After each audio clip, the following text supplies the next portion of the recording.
Primera parte. Bases éticas y epistemológicas de la ciencia y la investigación científica. Albert Einstein, genial físico matemático, nació en Alemania.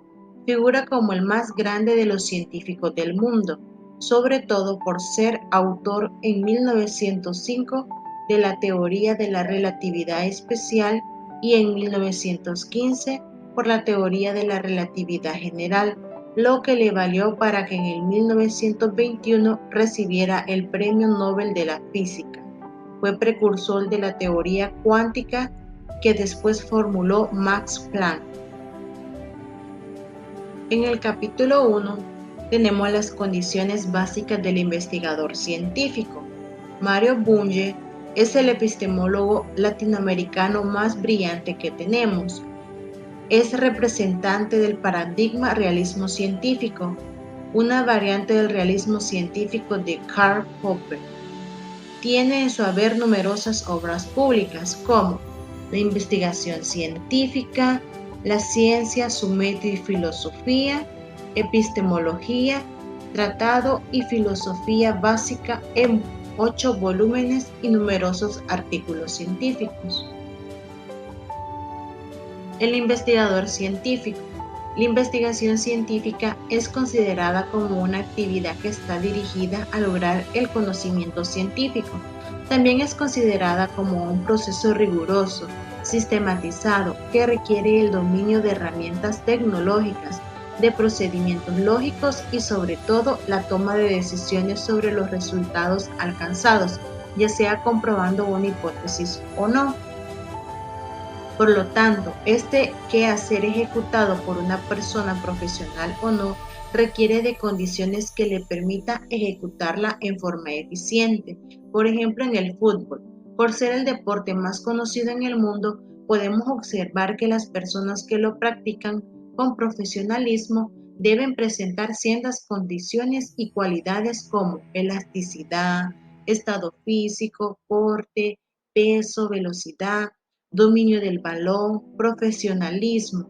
Para lograr este desarrollo de estas cualidades, practican permanentemente bajo la atenta mirada de un técnico y se someten a determinadas reglas con rigurosidad. Por lo tanto, el investigador debe de realizar varias actividades para las cuales debe estar preparado. Así, debe saber observar la realidad, identificar necesidades y formular problemas de investigación dentro de líneas de investigación, buscar teorías, principios, leyes o conocimientos científicos a través de la lectura crítica y el uso de Internet que fundamenten la investigación. Por lo tanto, debe saber seleccionar los conocimientos de utilidad a la investigación, construir la base científica pertinente y dominar la redacción científica.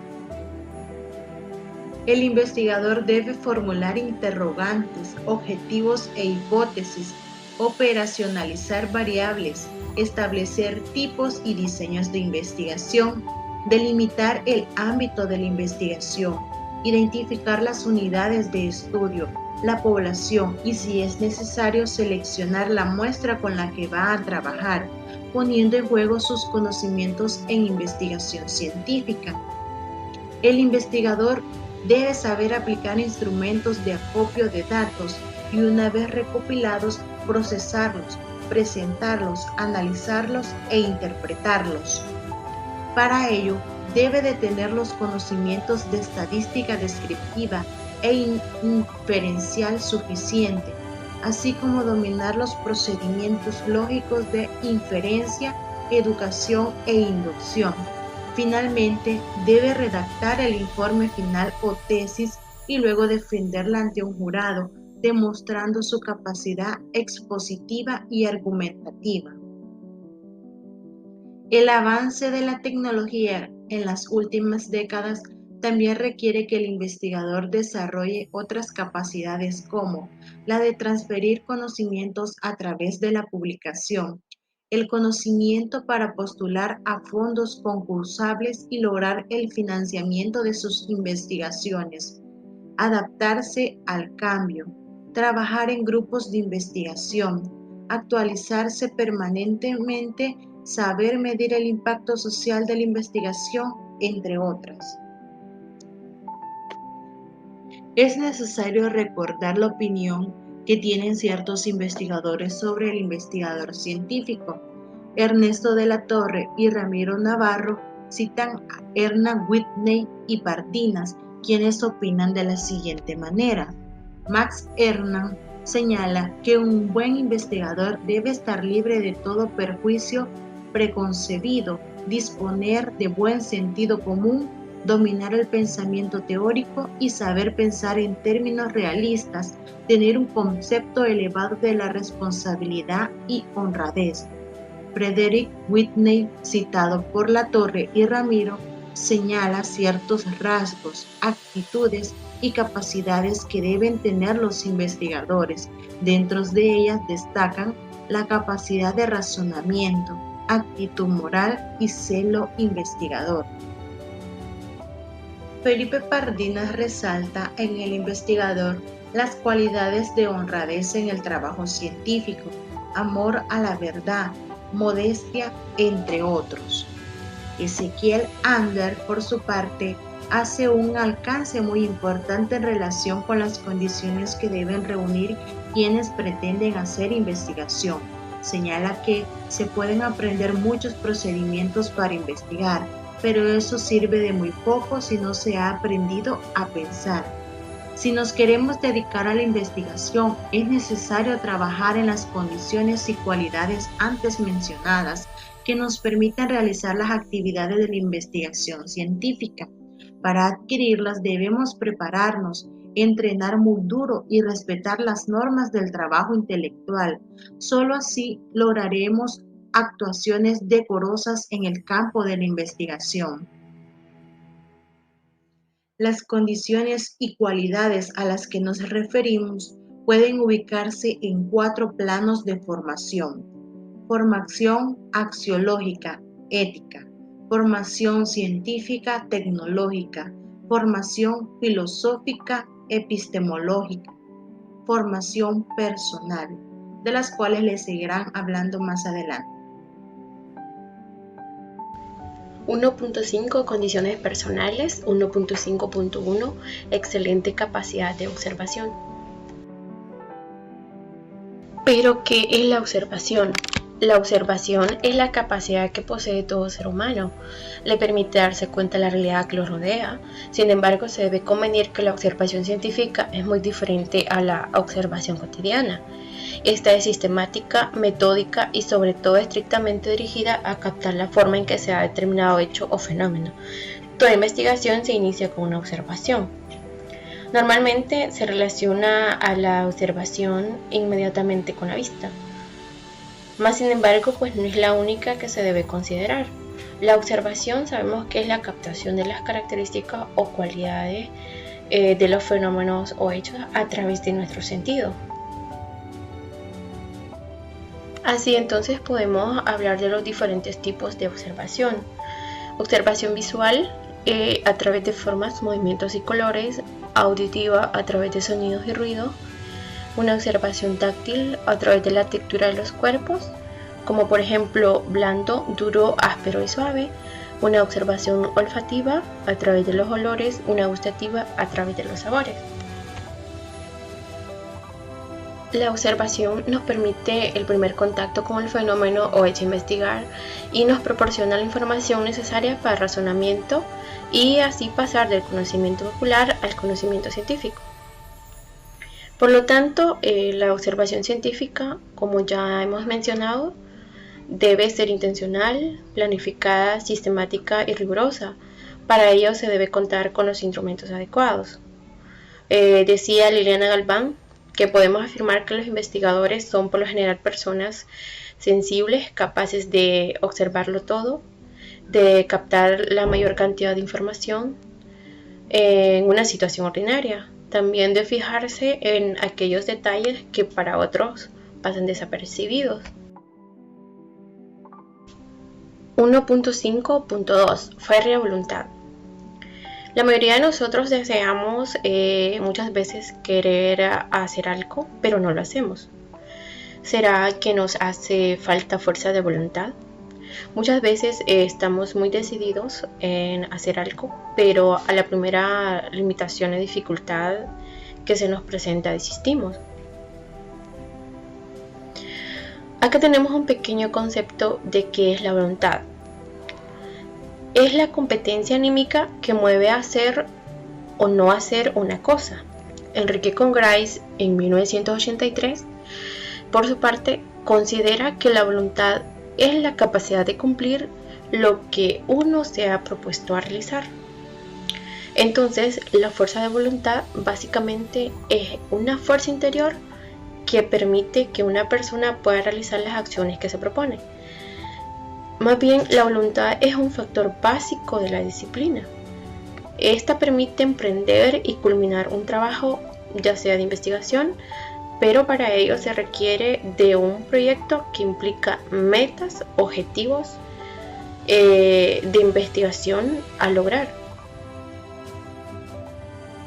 La voluntad encierra 3 conceptos: el anhelo, aspiración o preferencia por algo, el análisis y evaluación de la meta que se pretende alcanzar, la acción que nos pone en marcha hacia aquello que queremos lograr. Todo investigador debe saber que la información no se encuentra a la mano con facilidad. Debe saber que para lograrla se va a encontrar con muchas limitaciones, desde una negativa por parte de las personas que dirigen las instituciones hasta la falta de instrumentos para hacerlo. Si el investigador carece de fuerza de voluntad, se rendirá al primer impasse. Si por el contrario posee la fuerza de voluntad necesaria, persistirá hasta lograr sus propósitos de una u otra manera. 1.5.3 Disciplina. La disciplina es inherente a la práctica de los hábitos de estudio que se va formando el investigador a través de la lectura, con la calidad de redacción o el dominio de la observación y con la seriedad y responsabilidad que requiere la actividad de la investigación que se encuentra desarrollando.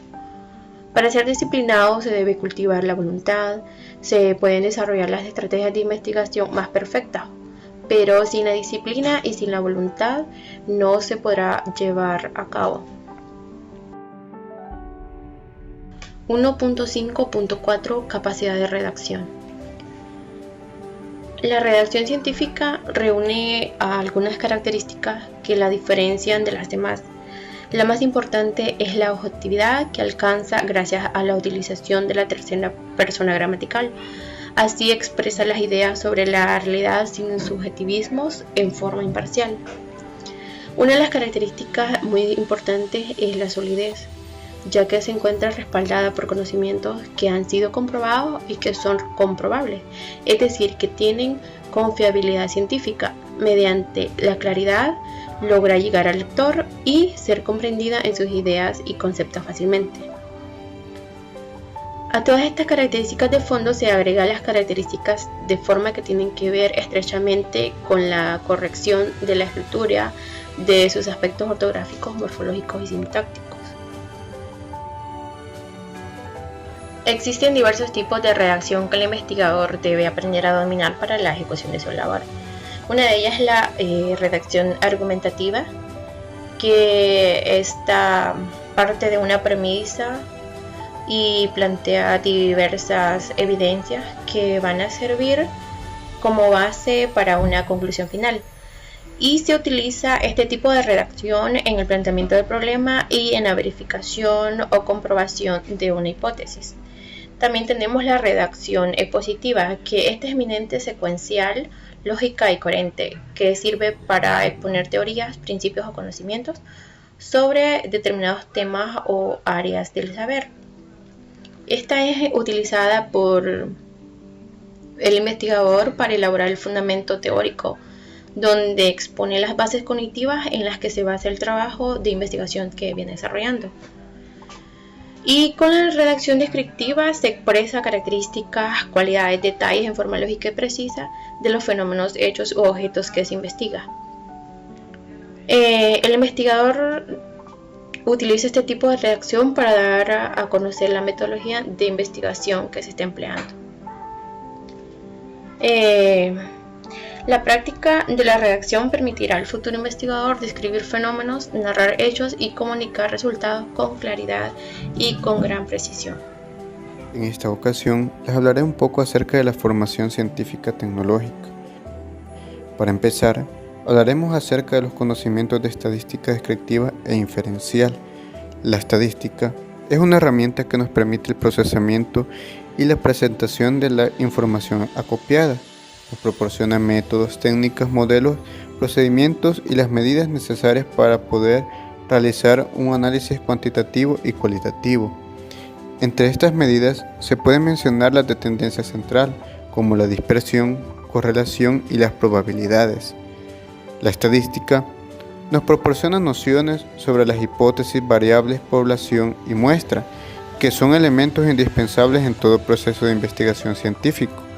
Por lo tanto, todo diseño de investigación debe tener un plan de análisis estadístico. De lo contrario, tendrá serias dificultades para comprobar o verificar las hipótesis. Gracias a la estadística, se puede cuantificar o dimensionar el comportamiento de hechos y variables de una población determinada, realizar comparaciones, descripciones, predicciones, correlaciones que permiten explicar y llegar a conclusiones con cierta precisión sobre los fenómenos en estudio. Con el avance de la tecnología se han desarrollado softwares como el SPSS para el procesamiento de información de investigaciones sociales, el Excel y otros más. De ahí que todo investigador debe prepararse en estos programas para poder utilizarlos en su investigación. Dominio de las técnicas de lectura, el fichaje. Todos los alfabetos podemos leer, pero solo unos cuantos sabemos cómo hacerlo. Cuando me refiero a la lectura, debe entenderse a esta como una actividad analítica en la comprensión de un texto, es decir, que no basta pasar la vista por las letras, palabras o frases y comprenderlas, sino que hay que ir más allá. Debo analizar lo comprendido, lo que implica y el formarse una propia opinión.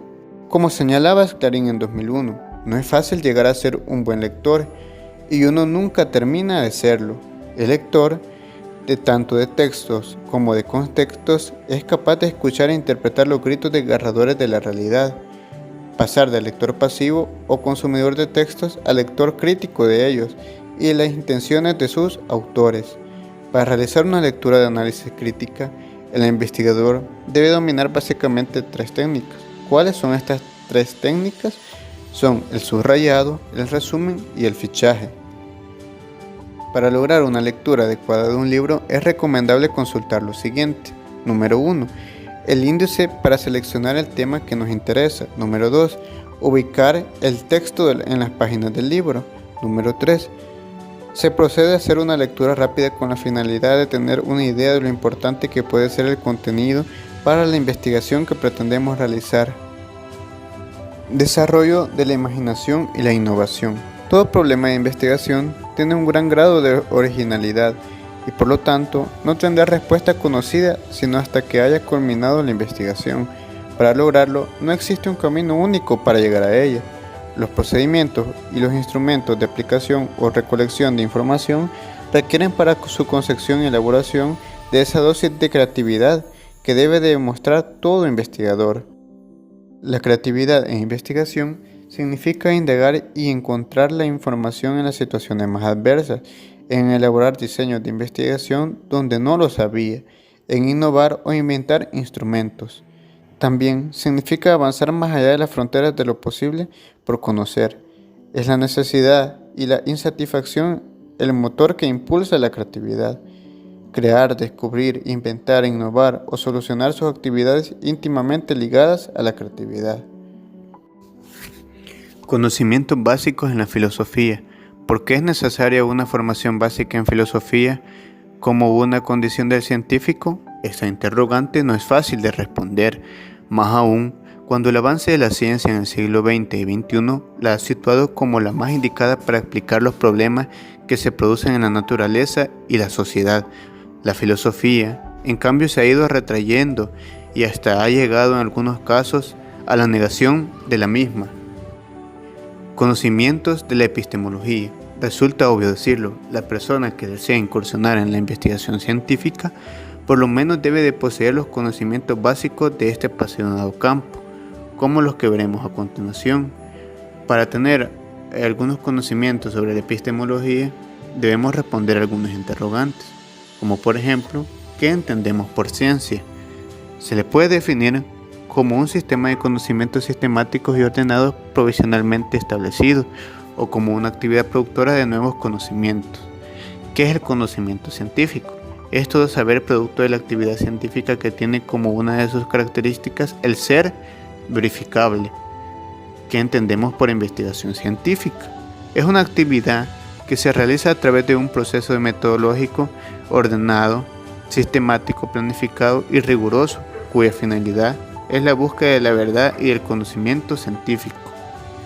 Luego es imperativamente en la práctica del científico el conocimiento de temas como el problema, sus componentes y cómo estos se formulan, los objetivos de la investigación, tanto ya sean generales como específicos, la hipótesis, las cuales deben contener sus características y los componentes, las variables. En las variables podemos encontrar su operacionalización, sus clases, diseños de investigación, población y muestra, así como los procedimientos y técnicas e instrumentos de implicación o recolección de información.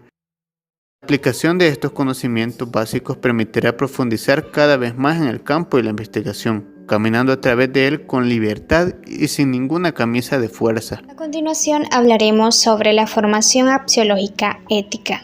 Este plano de formación es de cierta complejidad y está relacionado con el campo de los valores y principios que deben regir a todo investigador y que se desprenden de las mismas características del conocimiento científico en gran medida. Ahora, definamos cómo Echeverría concebía lo que es la axiología, y es que él dice que la axiología de la ciencia no ha de ocuparse de los juicios del valor de los científicos, sino de los procesos de evaluación que llevan a cabo algunos de ellos utilizando lo que son protocolos intersubjetivos de evaluación, los cuales han de ser objeto de atenta consideración por parte de los axiólogos de la ciencia.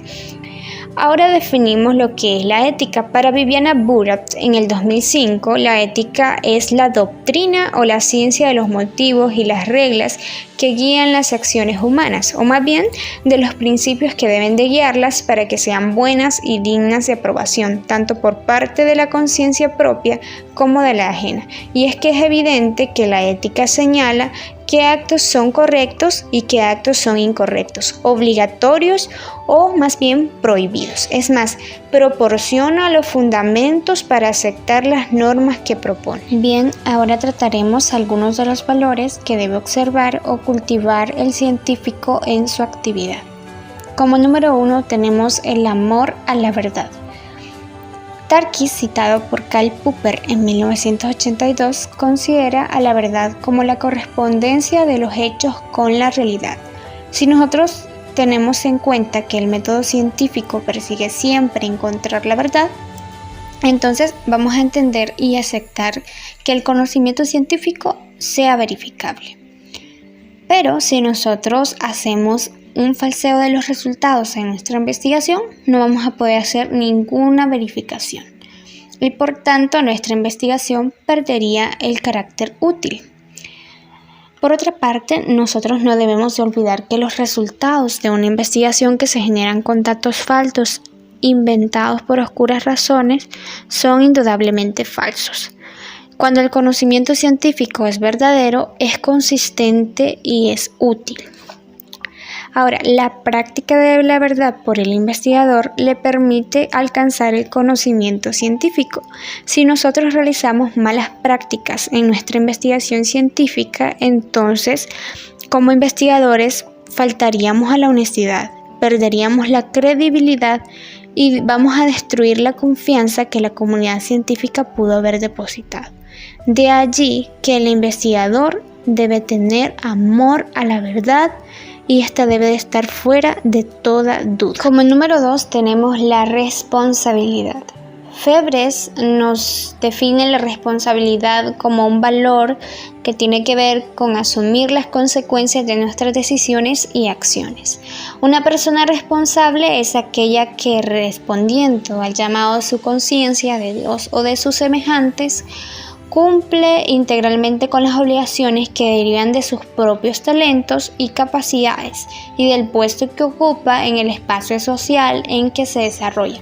Cuando nosotros abordamos el tema de la responsabilidad del investigador, se debe considerar varios puntos de vista. Se debe realizar la investigación en función a los protocolos establecidos por comités de ética que van a salvaguardar la integridad de los sujetos que investigan y de los sujetos, obviamente, investigados. Entonces, podríamos enfatizar que el investigador responsable es aquel que observa los protocolos que requiere su investigación, protege a su equipo y a las unidades investigadas. También asume las consecuencias de las investigaciones que realiza y cumple con las obligaciones como investigador en el grupo y lugar donde se desempeña como tal. Como número 3 tenemos la capacidad para transferir conocimiento. Mario Bunge, cuando se refiere a la comunicabilidad del conocimiento, advierte: la política del secreto científico es, en efecto, el más eficaz organizador del estancamiento de la cultura en la tecnología y en la economía, así como una fuente de corrupción moral. De esta afirmación se deduce la existencia de una ética investigativa, la misma que se ve reforzada cuando muchos investigadores coinciden en que todo investigador tenga un elevado concepto de lo correcto, la responsabilidad, la honradez, la actitud moral y el celo investigador. La honradez en el trabajo científico y el amor a la verdad.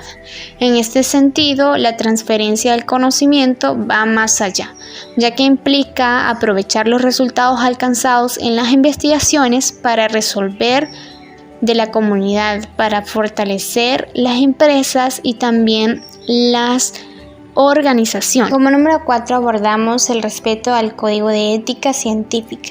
Y aquí es necesario que recordemos a Nelson Salkin. Él nos manifiesta que la mala investigación es plagiar el trabajo de otras personas, falsificar datos para demostrar algo o falsear la información para engañar al participante. Y esto lo podemos ver reflejado hoy en día con prácticas como de cortar y pegar. Con esto del avance del internet, pues se ha generado un conflicto y que muy pocos lo estamos reconociendo. Lo que importa más bien es lograr las metas previstas sin importar cómo se lleven a cabo. Esto ocurre generalmente pues cuando nosotros como estudiantes, ¿verdad? En algún punto nos vemos fijados con aprobar el curso, con aprobar la materia. Tal vez a nosotros no nos interesa aprender a hacer la investigación, sino que más bien bajo una falsa perspectiva, pues lo que queremos es conseguir esa nota que nos va a salvar la materia, que nos va a salvar el ciclo. Y pues para lograr esto podemos recurrir a cualquier medio. Pero también esto no es solo culpa del estudiante, sino el sistema de educación, que siempre pues lo único que interesa es lo que nosotros obtengamos de una evaluación, qué nota tenemos, no el aprendizaje que nosotros vamos a tener de esta, sino que nosotros obtengamos una nota alta, que podamos pasar y aprobar, digamos, el curso. Pero sería distinto si nosotros como estudiantes pues tuviéramos como meta aprender a hacer investigación y aprender a investigar. Formación científica tecnológica, conocimiento de estadística descriptiva e inferencial. La estadística es la herramienta que nos permite el procesamiento y presentación de la información acopilada. Nos proporciona métodos, técnicas, modelos, procesamientos y las medidas necesarias para proceder al análisis cuantitativo y cualitativo y a la interpretación de la información presentada. Entre estas medidas se puede mencionar la tendencia central, dispersión, correlación y probabilidades. Muy buenas tardes, continuaré con la exposición y les hablaré acerca del capítulo 2, la noceología y la epistemología, por Humberto Ñaupo Espaitán. El objetivo general que tiene este capítulo es que seamos capaces de identificar y analizar las principales categorías y conceptos que describen, explican, fundamentan la naturaleza y la esencia de lo que es la gnoseología y la epistemología. Ahora les hablaré sobre una visión panorámica del capítulo. Lo que quiere decir esto es que en este capítulo abordaremos cuestiones tan importantes como es la gnoseología, llamada también teoría del conocimiento, y en consecuencia analizaremos los tipos de conocimiento. Luego veremos lo que es la epistemología, su nacimiento y los principales paradigmas epistemológicos. Seguidamente analizaremos con sentido crítico lo que es la ciencia, clasificación de las ciencias, características principales de las ciencias. ¿Qué ciencias se abordarán? Pues serán las ciencias fácticas, las ciencias formales y las ciencias aplicadas. Finalizaremos analizando el tejido fundamental de las ciencias que constituye las teorías científicas. Antes de ingresar al mundo de la ciencia y la investigación científica, es imprescindible analizar lo que es la filosofía, la gnoseología y la epistemología. Entonces, ¿qué es la filosofía? Para darle una respuesta a esta interrogante hay que entender que hay variadas definiciones sobre lo que es la filosofía. Esto de acuerdo a las diferentes escuelas filosóficas y de pensamiento. Para Walter Peñalosa Ramela, como para la mayoría de los filósofos, la filosofía es amor a la sabiduría, pero algo más es sabiduría fundante, porque sirven de fundamento a los principios fundamentales de la ciencia, como decía Aristóteles, citados por Peñalosa. Las ciencias no discuten sus principios, las ciencias tienen como punto de partida sus principios, trabajan desde allí para adelante, discuten las posibles leyes, hipótesis y las ponen en duda, verificando si las leyes se apoyan o no en los principios, pero los principios mismos no lo tocan. Aquí podemos observar otra de las acepciones que se le da a la filosofía. Según la Real Academia Española, la filosofía la define como el conjunto de saberes que tratan de establecer racionalmente los principios que organizan y orientan el conocimiento de la realidad, así como el sentido del obrar humano. Según Castro Kikuchi, la filosofía es la ciencia general sobre las regularidades universales a las que someten tanto el ser humano, la naturaleza y la sociedad, como el pensar, el conocimiento humano, y que constituye una forma de la conciencia social determinada, en última instancia, por las relaciones materiales de la sociedad histórica concreta. La filosofía también ha sido definida como la madre de toda la ciencia, en el sentido de que la filosofía fue una primer forma de acercamiento al conocimiento del hombre, los seres vivos, el mundo y el universo. De la filosofía griega surgió la historia natural, como la física y la biología, también la química, la política, la ética, la lógica, la matemática, la astronomía, la geografía, la historia, en fin, muchas ciencias del conocimiento. Ramas de la filosofía. La filosofía se caracteriza por abarcar diversas áreas de estudio, enfatizar el pensamiento crítico, buscar respuestas lógicas a diversas preguntas y no aceptar verdades absolutas. A partir de la filosofía han surgido innumerables conocimientos, tanto de carácter humanista como científico. Entre estos destacan sus principales ramas de estudio. La gnoseología, o llamada también teoría del conocimiento. La axiología es la teoría de los valores. La ética es la teoría de la moral, que estudia el comportamiento humano y su relación con las nociones del bien y del mal. los preceptos morales, el saber, la felicidad y el bienestar común. Otra de las ramas es la estética, que esta se refiere a la teoría de la belleza, y por último se encuentra la epistemología, que viene siendo la teoría del conocimiento científico. Entonces hoy abordaremos sobre qué es la gnoseología. Esta palabra viene del griego conocimiento y tratado. Etimológicamente significa tratado del conocimiento, razón por la cual se le conoce como teoría del conocimiento. Este término fue introducido por Immanuel Kant como una rama de la filosofía que estudia el conocimiento en general, es decir, naturaleza de las cosas, de los valores, de la moral o buenas costumbres, de la belleza y del conocimiento científico. Algo más sobre la gnoseología es que trata del estudio del conocimiento en general, en cuanto a su origen, su naturaleza y fines, que explica las relaciones entre el pensamiento y los objetos, por un lado, y las relaciones entre el hombre y el mundo, por otro lado, y responde a la cuestión fundamental de la filosofía que plantea: ¿cuál es primero, la materia o la conciencia? Frente a esta interrogante tenemos, por tanto, una gnoseología materialista y una gnoseología idealista. La primera gnoseología afirma que lo primero que existe es la materia y luego la conciencia. Por ende, el mundo existe independientemente de la conciencia. En cambio, la gnoseología idealista sostiene todo lo contrario, es decir, que una es opuesta a la otra. Esta ha sido toda mi participación. Muchas gracias.